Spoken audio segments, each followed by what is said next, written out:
Hello friends, आप सभी का स्वागत है हमारे चैनल पर। और आज की कहानी है लोहा खा गया धुन। अगर आप चैनल पर नए हैं तो चैनल को लाइक करें, शेयर करें अपने फ्रेंड्स के बीच और सब्सक्राइब ज़रूर करें।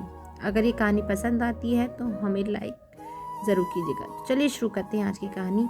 एक बार की बात है, दो व्यक्ति थे जिनका नाम था मामा और फूफा। मामा और फूफा दोनों व्यापार करते थे और दोनों व्यापार में सहभागी थे। मामा ने फूफा से कहा, फूफा क्यों ना हम कोई ऐसी वस्तु खरीद ले जो जल्दी खराब ना हो और उसकी कीमत भी बढ़ती रहे, फिर हम उसे कुछ वर्षों बाद बेचेंगे जिससे उसके मूलधन से ज़्यादा दाम मिले। फूफा ने कहा, ठीक है मामा, तुम्हारी बात तो सही है, पर हम खरीदे क्या? उन्होंने आपस में राय मशवरा किया और लोहा खरीदने का निर्णय लिया। दोनों ने बराबर रुपया मिलाकर लोहा खरीदा। फूफा ने मामा से कहा कि लोहा वह कहीं सुरक्षित स्थान पर रख दे। मामा ने लोहा अपने पास एक पुरानी कोठरी में रख लिया। कुछ दिन तो लोहा जस का तस रखा रहा, पर धीरे धीरे मामा के मन में लालच आ गया और मामा फूफा को बिना बताए लोहा बेचने लगा। काफी दिनों बाद फूफा मामा के पास गया और बोला, मामा आज लोहे का भाव काफी बढ़ गया है, जल्दी से वह लोहा निकालो, हम इसे बेच कर आते हैं। इस पर मामा बोला, फूफा लोहा तो अब कबाड़ घर में नहीं है, क्योंकि लोहे को तो घुन खा गया है।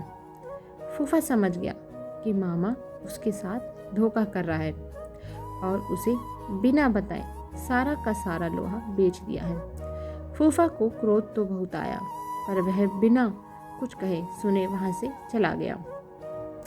इस घटना के कुछ दिनों बाद फूफा मामा के पास आया और बोला, मामा मैं एक बारात में जा रहा हूँ, बड़ा अच्छा इंतज़ाम है, अकेला हूँ, चाहो तो अपने लड़के को साथ भेज दो, उसकी भी मौज हो जाएगी और कल सुबह तक हम वापस भी आ जाएंगे। मामा बोला, क्यों नहीं, बेशक तुम मेरे लड़के को अपने साथ लेकर जाओ, और हाँ, इसे बारात में अच्छी तरह खाना वाना खिला देना। फूफा बोला, यह भी भला कोई कहने की बात है, मामा तुम निश्चिंत रहो। इस तरह 2 दिन बीत गए। मामा का लड़का अभी तक घर वापस नहीं आया। मामा को बहुत चिंता हो गई थी कि अभी तक उसका लड़का घर वापस क्यों नहीं आया है। वह अपने लड़के के बारे में जानने के लिए फूफा के पास गया और बोला, फूफा मेरा लड़का कहाँ है, वह अभी तक घर वापस क्यों नहीं आया है। फूफा ने कहा, क्या बताऊँ मामा, रास्ते में एक चील तुम्हारे लड़के को उठा कर ले गई। मामा बोला, ये कैसे हो सकता है भला, कोई चील 12 साल के लड़के को उठा कर ले जा सकती है। सीधी तरह मेरा लड़का मुझे वापस करो, नहीं तो मैं राजा भीम के पास जाऊंगा। फूफा बोला, ठीक है मामा, चलो राजा जी के पास चले, अब वहीं न्याय करेंगे। मामला वहाँ के राजा भीम के सामने पेश हुआ।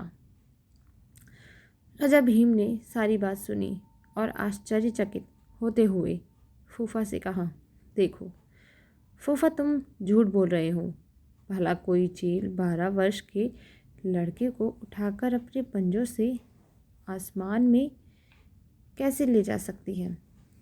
इस पर फूफा ने उत्तर दिया, कथा कहूँ कथावली, सुनो राजा भीम, लोहा को घुनन खाए तो लड़का ले गया चील। इस पर राजा भीम सब समझ गए और उन्होंने मामा को आज्ञा दी कि वह फूफा का लोहा वापस कर दे और फूफा को कहा कि वह उसके मामा के लड़के को मामा के पास वापस पहुंचा दे। तो फ्रेंड्स, आज की कहानी आपको कैसी लगी कमेंट बॉक्स में ज़रूर बताइएगा। मिलते हैं नेक्स्ट वीडियो में। आप सभी का बहुत बहुत धन्यवाद एक और नई कहानी के साथ।